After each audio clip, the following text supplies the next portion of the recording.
afternoon.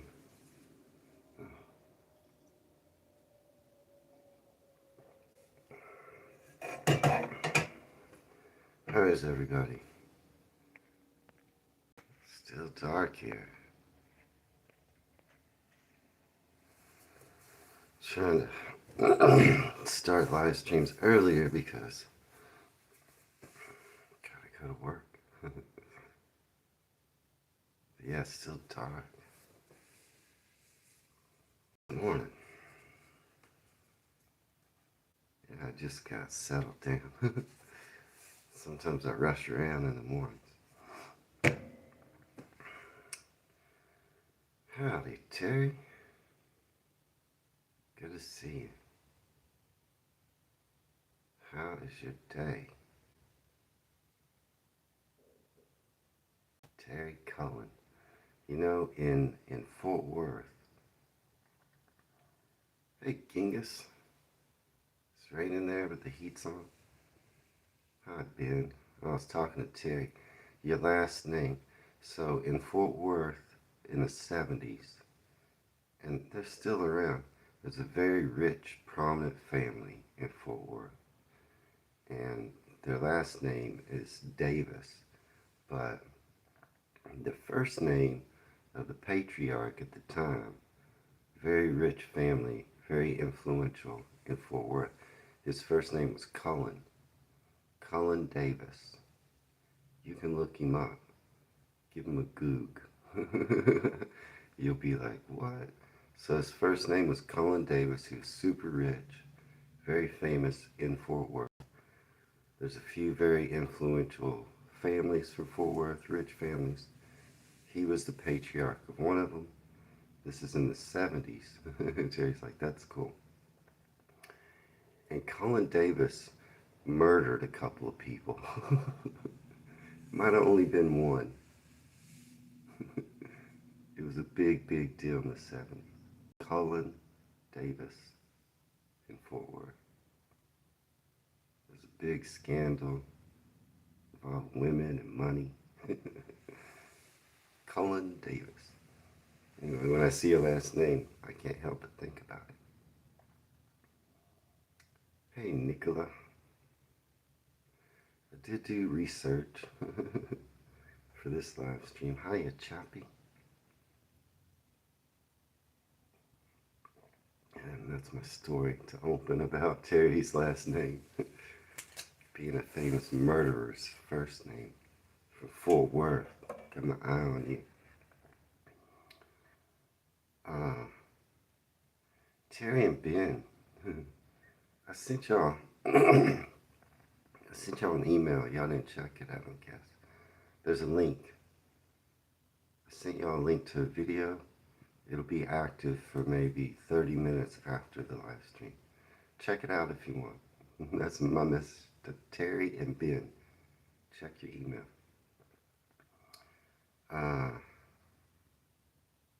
Let's see. Out now. Manchester. And the complaints video where the girl, the Hickson Diaries, talking about complaints in the UK. And the Bristol Balloon Fiesta video. Those are out now. Oh no. Manchester's been out for a while. It's my second reaction to the city of Manchester. I have a few Manchester videos out. They all do pretty good. And that one's not really taking off.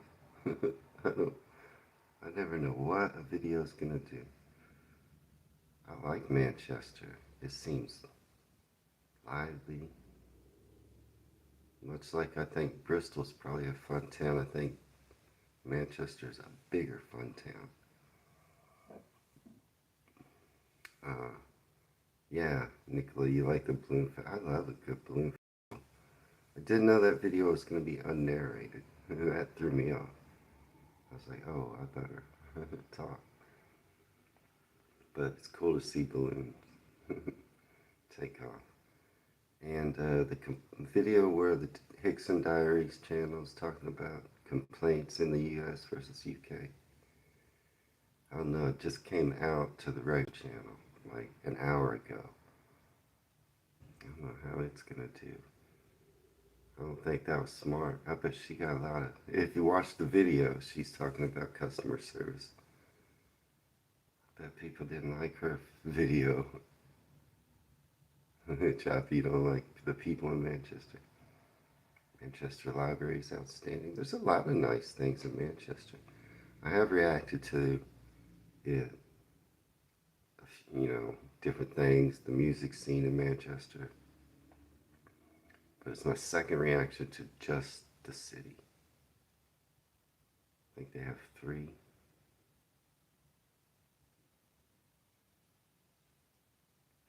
Oh, three libraries.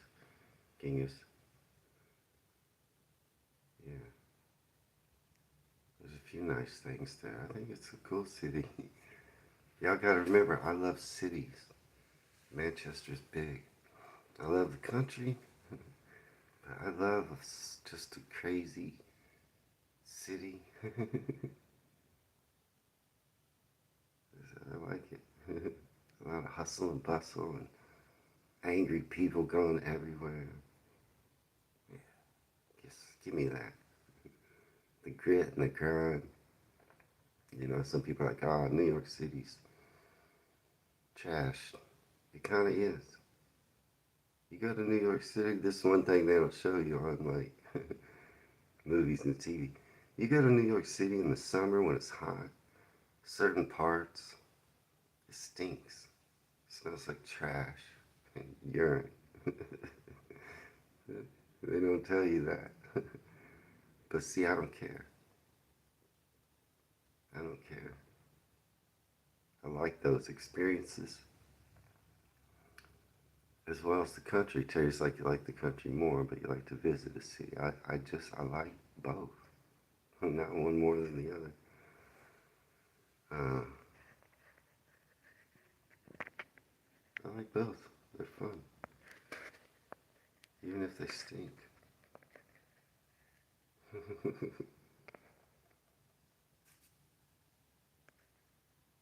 Okay, I gotta get rid of this person. Okay, sorry. Uh, so I like them both. I like a big city. Anyway, Manchester not doing too good. We'll see how the complaints ones does. She I mean, at one point she said, if we have a problem with customer service in the UK, we ask to speak to the manager. I mean, I've never uttered those words. Can you get your manager? I think that's what she said. Something like, if we have a legitimate complaint, we speak to the manager about it. Some people do. It sounds like she does. I don't. If you got a small complaint or something, just live with it. That's what I think. That's my philosophy. What? What? Unless it's something very, very, very, very big that's going to make a big difference in their life. Anyway, so those are out now. Coming up after the live stream will be members early release. Ben, you sent me the video, and we were talking about football yesterday in the live stream, and I think I figured it out. The leagues. I think I figured it out. But Ben sent me a video, and I did watch it and react to it. That explains your leagues, your football leagues. And I'm going to release that to the members early right after the live stream. But I get it. The FA Cup is an in-season tournament. Yesterday I wasn't too clear until after the live stream. I was like, oh, it started to sink in. So, and then the video explained it more. Like, so the FA Cup is in season. During the season, you play these matches. It's random draw as to who gets in. Different tiers, teams from different tiers in the leagues, different leagues can get into the FA Cup. It's a random draw. They all play each other. I think you said twice. Hey Kim, good to see you. I hadn't seen you in a while. They play each other twice. You could have, as we say, a Cinderella story. An underdog win the FA Cup if they get hot and gain momentum. And so that's one trophy. But that's not the winner of the Premier League. Those are all Premier teams. Premier League teams, it's a point system. There's no playoffs. There's no national game. Although in the FA Cup, they will have, as the teams advance with better records, it leaves two, and they'll play at Wembley Stadium. Am I right? Have I figured it out? I think I have. Anyway, thanks for that. Yeah, see, I understand. The FA Cup can be exciting. Like, see, we have playoff systems in all of our sports.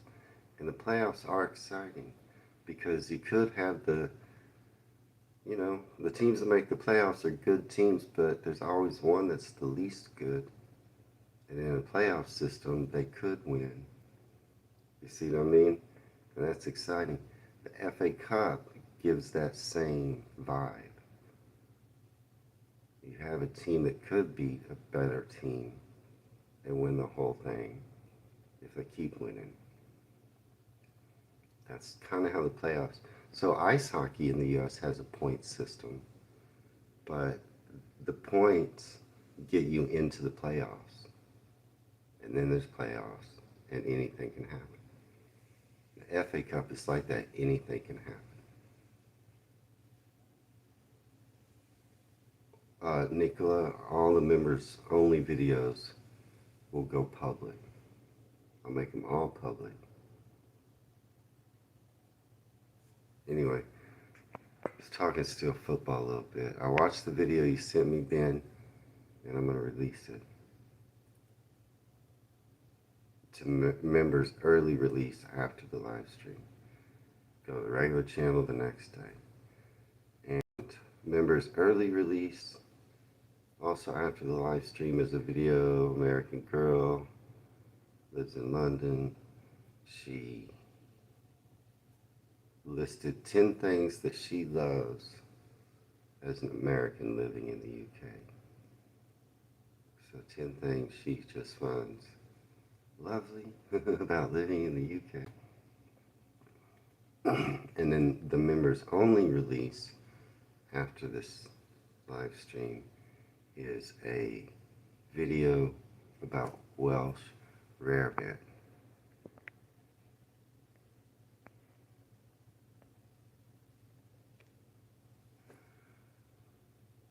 That's what it is.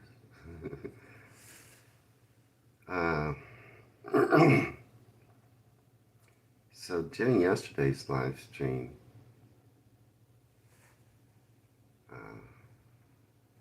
we were talking a lot about football, but Terry asked me how I got interested in the UK. And so I gave a brief answer. I said Robert Louis Stevenson got me interested in the UK, and so I decided to talk about him today. Is anyone a fan? Anyone ever read Robert Louis Stevenson? You can't believe Arsenal's on top, man. You hope Isaac has to retire. Champion. I did figure out the leagues though, right? And there's so many different leagues. And the difference with the FA Cup, when the season is. Yeah, gang, it's just whatever. There's a lot of them. They're just attacking me, you notice? Just immediately attack the guy talking. I do get tired of it. No one's read Robert Louis Stevenson, Treasure Island. It's like Jekyll and Hyde. These are his two big books. Not big into books, you like movies. So that's completely understandable. Movies are good too. So, do you know anything about Robert Louis Stevenson at all? He did write Treasure Island. Long John Silver is the character in Treasure Island. Became pretty well known in pop culture. Long John Silver, the pirate. Creation of Robert Louis Stevenson. That's from the book Treasure Island. Ho, ho, ho, and a bottle of rum. Also from that book, popularized that. Being associated with pirates. You've all heard that, right? Ho, ho, ho, and a bottle of rum. Let's see. And of course, he wrote Dr. Jekyll, The Strange Case of Dr. Jekyll and Mr. Hyde. Interesting book about the duality of man and society. We did read them in school, but you didn't pay much attention in English. I don't blame you. I don't blame you. I do like to read, and I started early. And the question was from Terry, what got me interested in the UK? So Robert Louis Stevenson is from Scotland, in case you didn't know.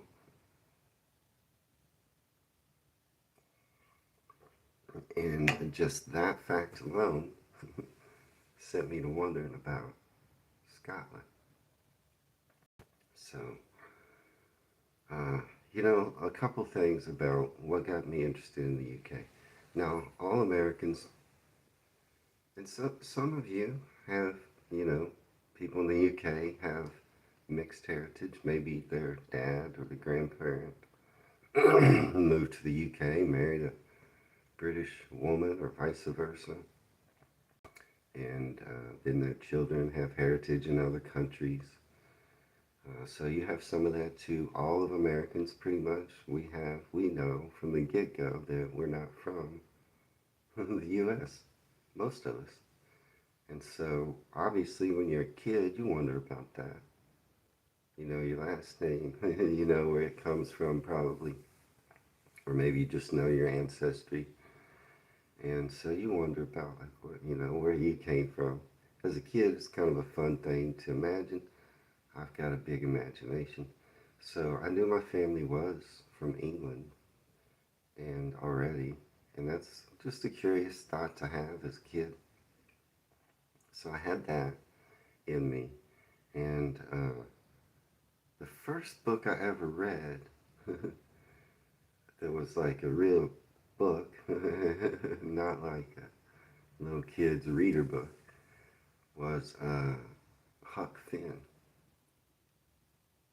by Mark Twain.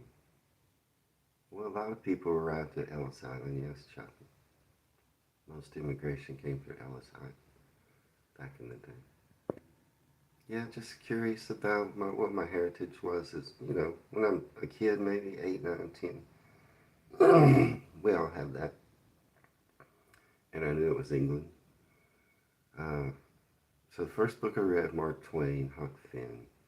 And that gave me a love for reading. It was a good book to read for first, book. I was probably 8, 9 years old, something like that.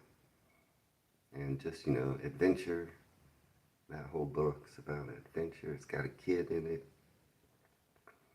And so then, the second book I read after that was in the same vein, Treasure Island. It's got a kid in it, adventure. I was into that. I just started reading on my own in that sense, but I was like, oh, I like these kind of stories. And so then it just unlocked my curiosity in the first time in my life when I was like, who wrote? I knew who Mark Twain was when I read Huck Finn, but I didn't know who Robert Louis Stevenson was when I read Treasure Island. And I was like curious. Who is Robert Louis Stevenson? Yeah, Genghis, and you're curious about that. It's good to be curious. I'm curious all the time, even when I was little. And I was like, who's Robert Louis Stevenson? Where is he from? Scotland? What? Let me look it up on a map. That's how it started. with me. Just that's the first time as a kid when I pulled out a map, encyclopedias, and started looking at Scotland, and then the rest of the UK came later. But that's what got me interested was Robert Louis Stevenson. So I don't know. I'm gonna talk a little bit about him. Other books. Uh, as I grew older and I continued to read, you have American cousins, Nicola, where they live. As I continued to read, later, like Jane Austen became one of my favorite writers, and the locations of her books, uh, yeah, Kiffy from Twitch TV. Yeah, there was some immigration, especially like in the 70s. Immigration that wasn't all going through Ellis Island. But yeah, you can immigrate to the West Coast from Japan. Nice having you in the live stream. So yeah, and Dickens also helped me be interested. Like he was talking about certain places in his books, same as uh, Jane Austen. So when I read an author, I want to know who they are, where they're from, and I started like an English lit more and more, looking up those authors. My favorite ones. And Oscar Wilde, even though he's Irish, I loved Oscar Wilde at one point so much. And he was very popular in London. He spent a lot of time in London. And so he also made me want to learn more about England, even though he was Irish. Oscar Wilde, so good. Anyway, so it was authors that kind of, and also know my heritage. Yeah, Dickens was born in Portsmouth, Choppy. Also know my heritage was English, and then my love for English authors, and learning about them and places they wrote about, and places they were from or lived. Yeah, English like James Clavell, I think I knew that. And so it was then. That's what got me started. Was reading and want to know as a little kid, where's Robert Louis Stevenson from? Who is he? What does he do? Y'all don't know anything about him? He was Scottish. You just know those two stories I said he wrote, I'm sure. But no one's read Treasure Island? Some people think that, it's a kid's book or he's a kid's author. That is not true. He did write one book that's more of a kid's book than anything else, but he wasn't a kid's author, and he wasn't really thought of such at the time. Did you know that he died fairly young, midlife? Did you know he married an American woman? And it was kind of scandalous. She was a divorced American woman with kids. He married her. Did you know any of it? I have all this information here in front of me that I could just read, but I already know about him. He came from a wealthy family. He's a bit of a rogue, as you can tell. His family, so his dad was a lighthouse designer. Robert Louis Stevenson's dad. They were fairly well-to-do. He was born in Edinburgh, and they were upper class. And he was highly educated, and his dad was pretty famous and pretty well known. Some of the lighthouses his dad designed are still around. Y'all don't know any of this, do you? He was a character. Robert Louis Stevenson was quite a character. And y'all ever seen him? Do you know what he looks like?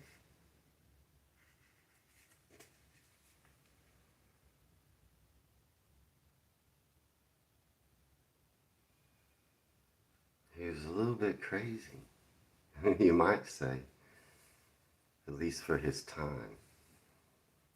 Uh, he was like an adventurer himself. All right, I'll read a little bit about this. I kind of almost just told you a bunch of stuff about him. But okay, he was born in 1850 in Edinburgh, Scotland. He was plagued by poor health from an early age. His childhood was largely spent indoors, where he was privately tutored by his beloved nanny, Alison Cunningham, whom he affectionately called Cummy. She read him stories from the Old Testament and other classics, fostering his vivid imagination and nurturing his love for storytelling. These moments helped lay the foundation for Stevenson's future as a writer. Because of his health, young Stevenson often felt cut off from the world. Books became his gateway to adventure, allowing him to escape his confined reality. The tales read by his nanny, full of heroes, villains, and moral dilemmas, sparked his interest in the complexities of human nature, something that would later become a hallmark of his own writing. It was during these formative years that Stevenson's dream of becoming a writer truly took root. So, and he did do that. He did write about the complexities of human nature, moral dilemmas. Those were his calling cards. He did break away from his family's expectations, it says. Like many young men of his time, Robert Louis Stevenson initially tried to follow in his father's footsteps. His father, Thomas Stevenson, was a successful lighthouse engineer, and it was expected that Robert would carry on the family tradition. He enrolled at the University of Edinburgh, it's pretty prestigious, to study engineering, but it soon became clear that his true passion lay elsewhere. Stevenson eventually shifted to studying law, although he had no real intention of practicing. Stevenson's true interest was literature. He found himself drawn to the bohemian circles of artists and intellectuals, often traveling to France to mingle with writers and painters. His early essays and reviews hinted at his literary talent, and he began to carve out a path for himself that was distinctly different from his family's expectations. Yeah, we're only here for a moment, Genghis. Make the most of it. You got Nanny Olga's cookbook from Terry Pratchett. Terry Pratchett's a genius. I'm not sure who. I have to look that up. So, he traveled a lot. He went to France. He defied, his rich upbringing in a way. He didn't go on to do what his family wanted.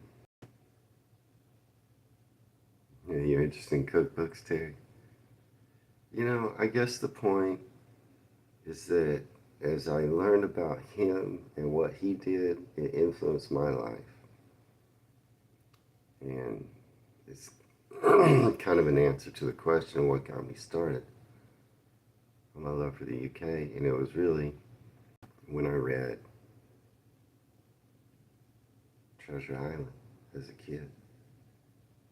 Uh, you know, he was popular at his time. He gained success. These books, especially Treasure Island and Dr. Jekyll and Mr. Hyde, were hits. He made money. He was famous. After he died, there was a time when he was kind of like, the critics were like, oh, he wasn't a serious author. After he was dead for 50, 60 years, he fell out of favor of the literary critics. But then that's changed back. And like you said, maybe you studied some of these books in school, he is considered a great classic author again. But there was a time when critics were like, nah, he wasn't good. But he did influence Ernest Hemingway and Kipling.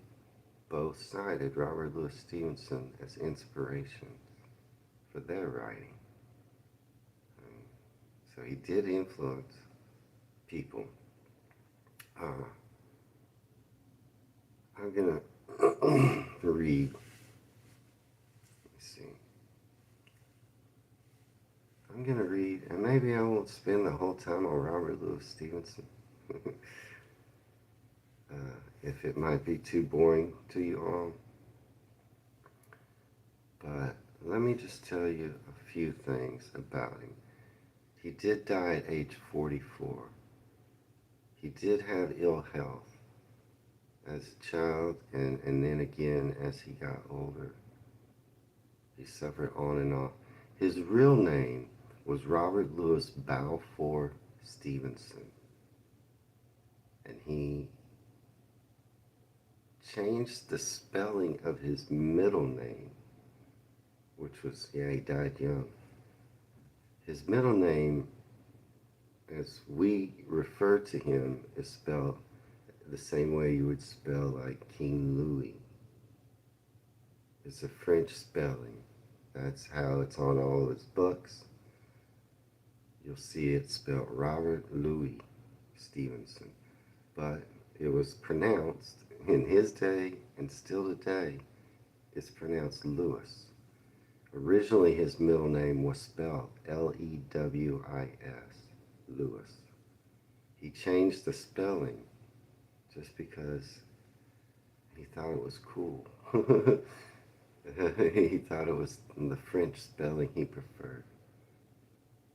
And that, I don't know. So he was just kind of avant-garde. He was like, I'm going to do this. He did settle in 1890 in Samoa. So that is also kind of crazy. In 2018, he was ranked just behind Charles Dickens as the 26th most translated author in the world. Yeah, his name was spelled Lewis originally, but he changed it to Louis, but pronounced it Lewis. It's just kind of crazy.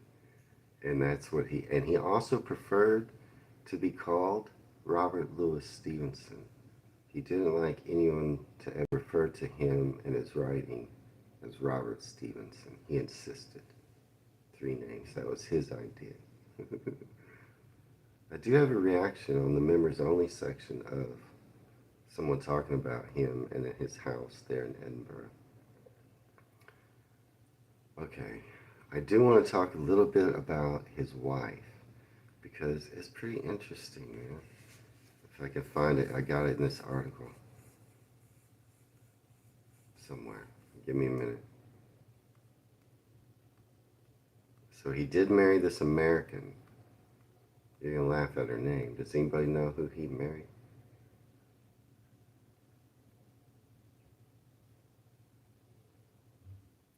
I can't find the part I'm looking for. Okay, here it is. He married this woman.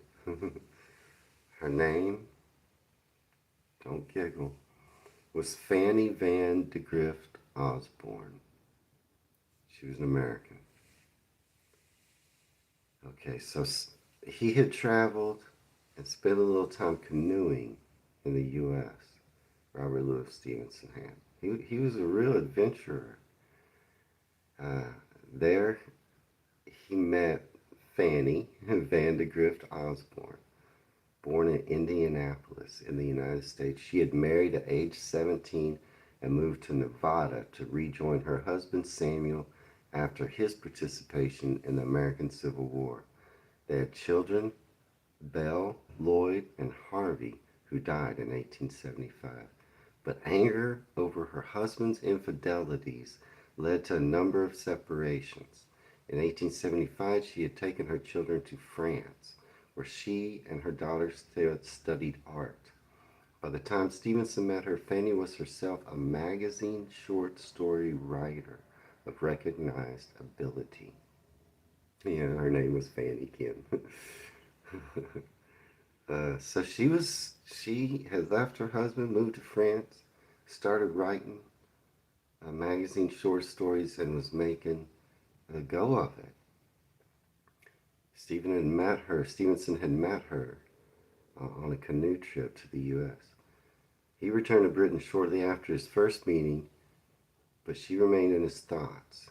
He wrote an essay on falling in love, was the name of the essay, On Falling in Love, for the Cornhill magazine. They met again in 1877 and became lovers. Stevenson spent much of the following year with her and her children in France, because she had moved to France to get away from her no good running around husband Samuel.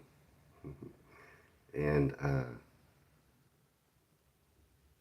in 1878, she returned to San Francisco, and Stevenson remained in Europe, making the walking trip. He did a big walking trip at one point uh, that formed the basis for Travels with a Donkey in the Savannahs.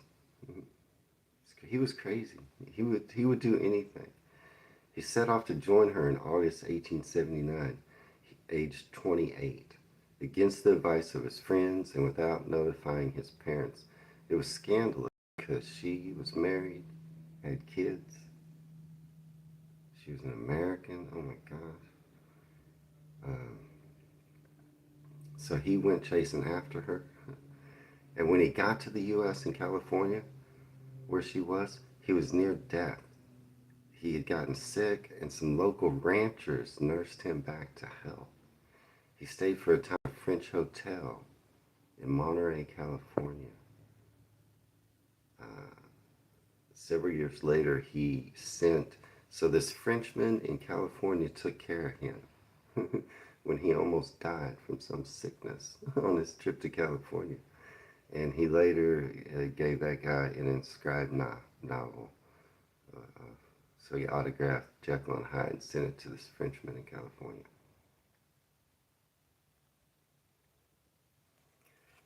And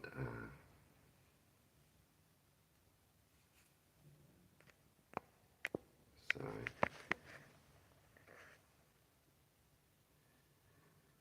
they got yes. He got better, and then he met up with her in San Francisco.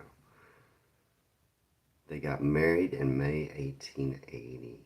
She was 40. He was 29. Isn't that crazy? They traveled all around the South Pacific together. Eventually, he settled in Samoa. You know, some of his best books: Treasure Island, Kidnapped, Strange Case of Dr. Jekyll and Mr. Hyde. And then this one is a kid's book. It's called A Child's Garden of Verses. It was pretty popular at the time. A Child's, it was one of his big hits at the time. A Child's Garden of Verses. It is a kid's book. He spent times in New York, state, upstate, California. He traveled all around. Okay, I do want to read one more thing, if I can find it.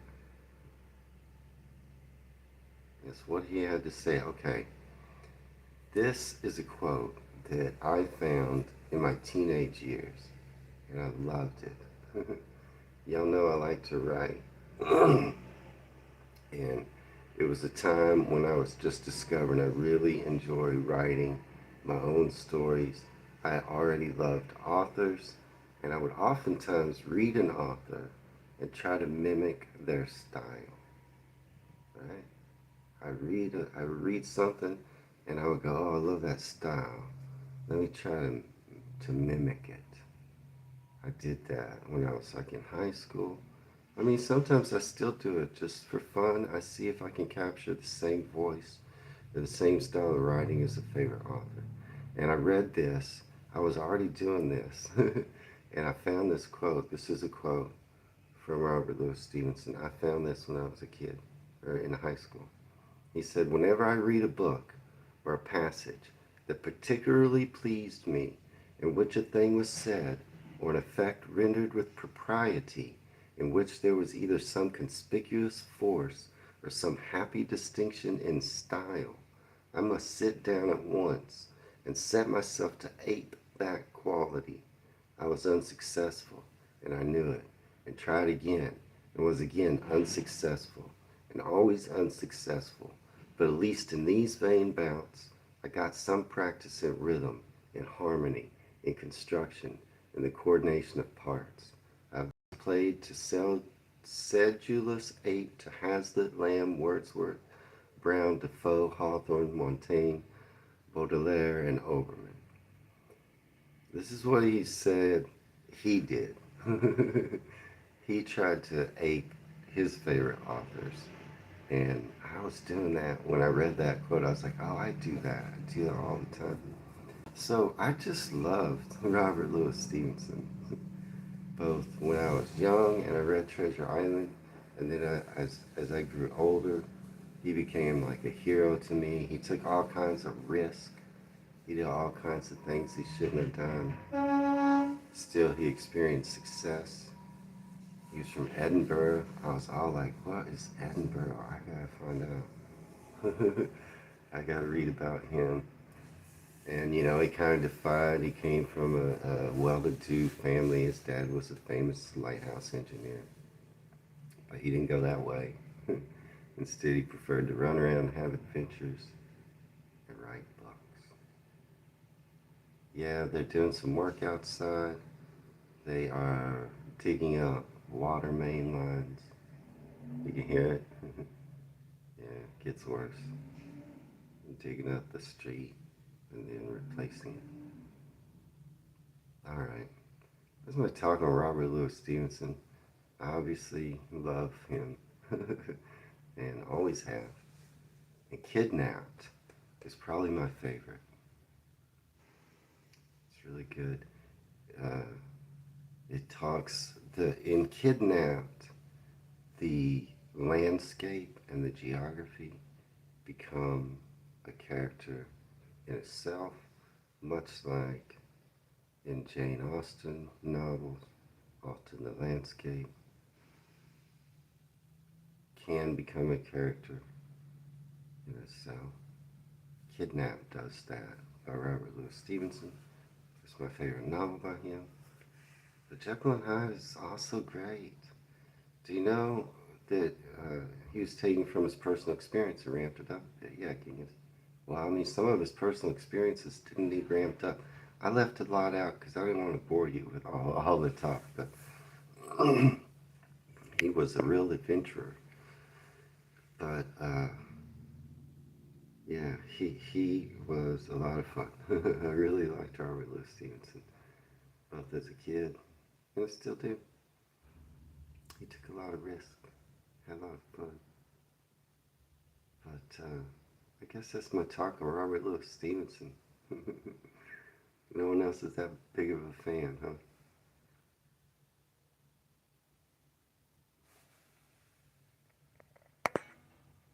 Gladys.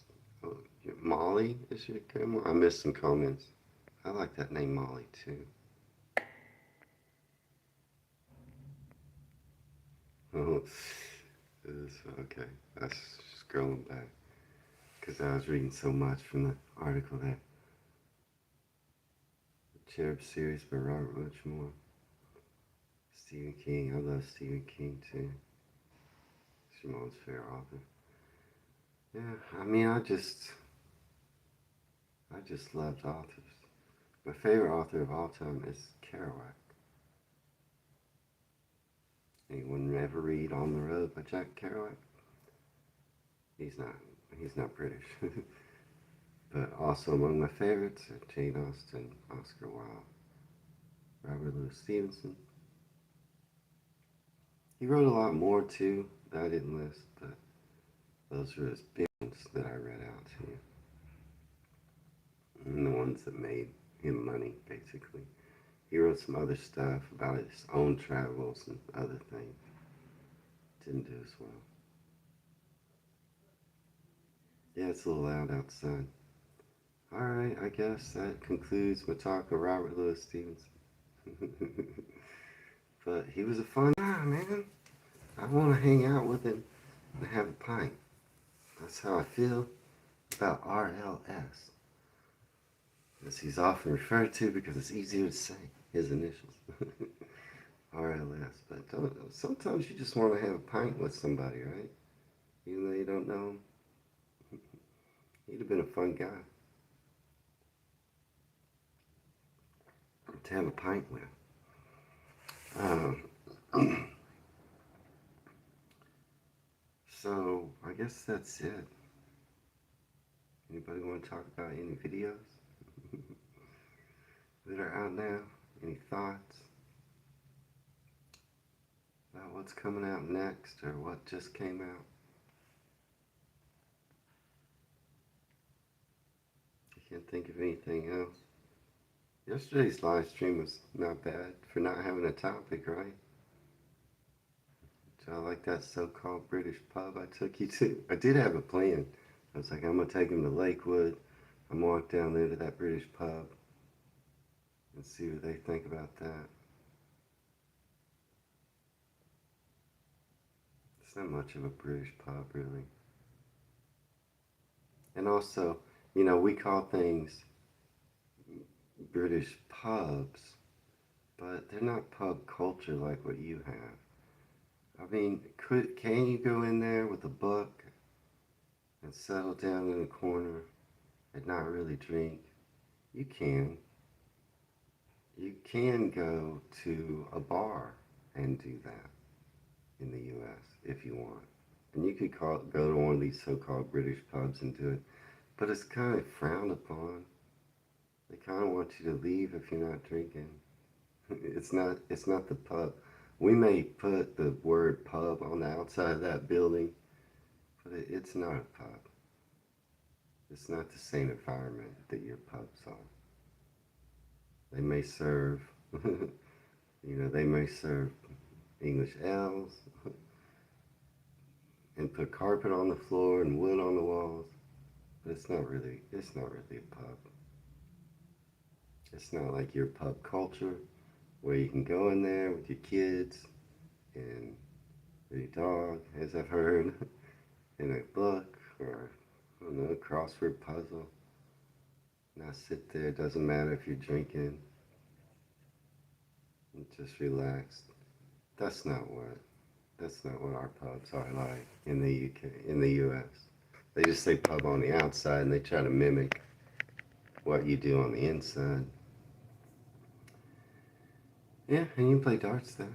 But it's basically just a bar with a different decor inside. And they're not going to kick you out if you're just sitting there not drinking.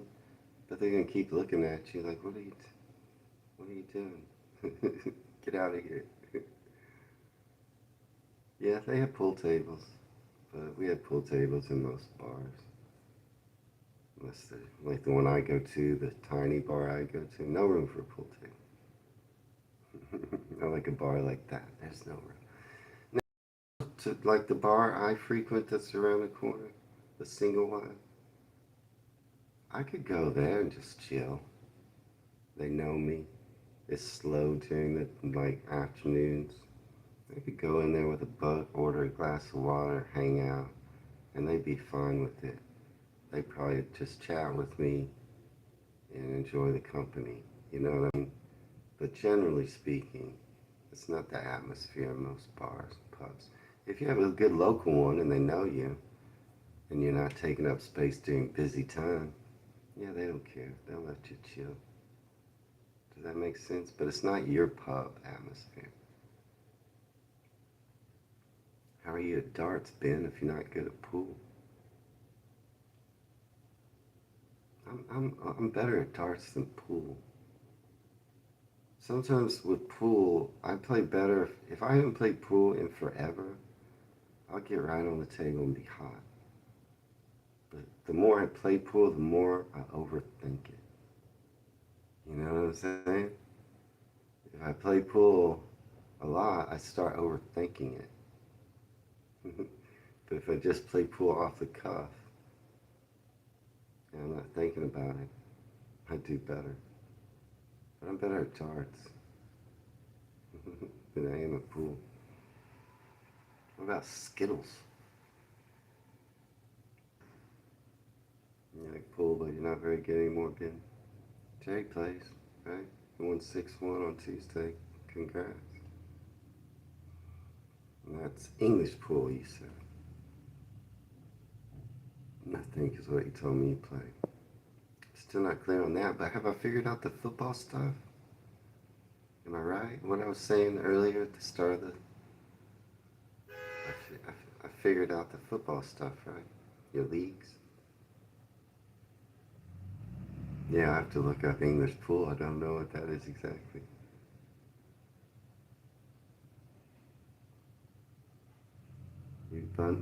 Ben's done a bit of sticking up when you was younger? In the U.S., that means you're robbing someone at gunpoint. This is a stick up. I was sticking up people when I was younger. I didn't know that, Ben. You're a stick up man, that's what we call them. Rob people at gunpoint. I guess you did send me that photo of you in the lockup. Ben sent me a picture of him in Mallet prison. I didn't know he did time. Apparently it was for sticking people up. Right, Ben? You did send me that picture. You're in, is that the name of it? Mallet prison? Did some time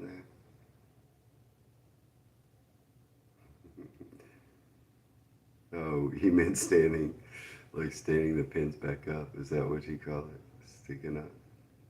Yeah, in the U.S., you probably heard that phrase. Put your hands in the air. This is a stick up. You say it in the movies. Stick up man robs you at gunpoint. How's your dad?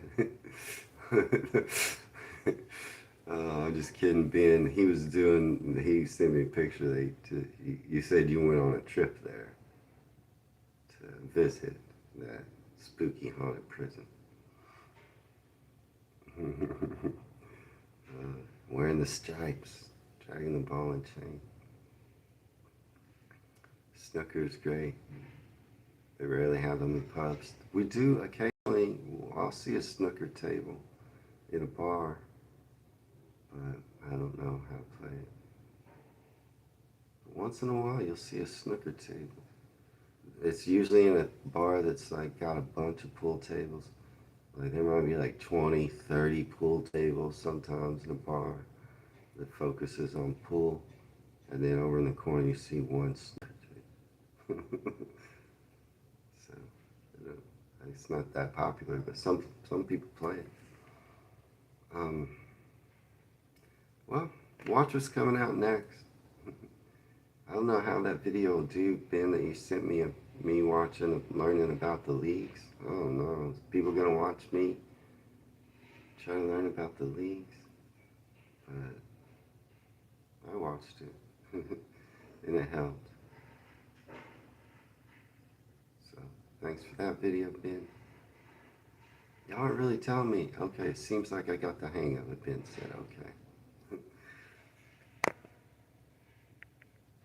Yeah, I think I understand what's going on with the... No, I mean, yeah, Ben, information like that can be boring, but he explained all the different leagues and how it all works. And I kind of needed that boring explanation, you know. I get how there's also different trophies for lower tier teams that are similar to the tournament style of the FA Cup. So these are lower tier teams that get in these other in-season tournaments. That's what we would call that. And they could also win lower trophies for tournaments similar. Yeah, it's not boring, but it maybe boring's not the word for it, maybe tedious is a better word for it. You know, just taking in facts. Not necessarily boring if you're into the facts, but can be tedious. So yeah, I don't know if people will watch me watching that, but I did it anyway because really the channel is about learning for me. And so I'm putting it out right after this. I guess that's it for me. Maybe today's live stream was a little boring if you're not into books, but I was answering the question. Terry asked me yesterday in the live stream what got me started with the UK, and that was it. Robert Louis Stevenson is the answer. I loved him so much. Yeah, I hear that truck backing up. Beep, beep, beep. It's a big truck. Dude. So yeah, I'm gonna wrap things up. Ben Genghis, good to see you, Terry. Ben, Terry, check your email because I sent you a link and it's live, and it'll only be live for about, I don't know, 30 more minutes after the live stream. Kim, good to see you. I haven't seen you in a while. Always chuffed to see Kim. Nicola, good to see you. Genghis, Ben, Terry, everybody that was here today. It's my pleasure. Tomorrow, I think I'm going to do the Battle of Britain in the live stream. Have that up on my community page. Vote for live stream idea. Battle of Britain seems to have won easily after 100 votes. About 100 votes are in. So tomorrow's live stream, I'm pretty sure, as long as I have time to do, because that's going to be a lot of research. So long as I have enough time to do all the research I want to do, tomorrow's live stream will be about the Battle of Britain. Maybe that'll be more exciting than RLS to everybody. But yeah, my pleasure. Everybody have a good rest of your day. And Wayne from Dallas, Texas, signing out.